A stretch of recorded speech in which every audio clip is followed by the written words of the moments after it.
Okay, we just broke down our rotisserie chicken. We have our chicken juices and our chicken meats broken up into dark and white. And now we're gonna make a quick chicken noodle soup. So what we're gonna do first is brown some garlic. This is not gonna be a traditional chicken noodle soup. This is gonna be inspired by Filipino sotanghon, which is their version of a chicken noodle soup. A little bit of veggie oil. Dice up some celery.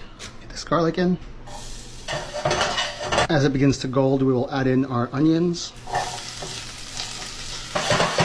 Shred up some chicken and put it in. I'm gonna use the chicken breast, add in the chicken juice. Add some black pepper, and add some water. Add some chicken bouillon in as well. Little bits of carrot. And then we're gonna do a little bit of cabbage. A little bit of fish sauce.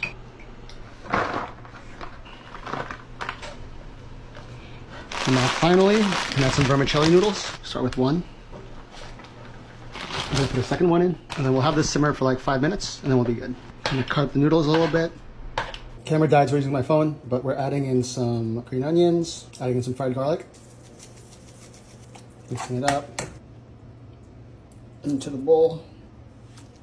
A little more fried garlic, and we're good. Okay, let's try this. Next bite, cool it off. Hot, also hot. Delicious. Okay, this is really good. I'm gonna go. Goodbye.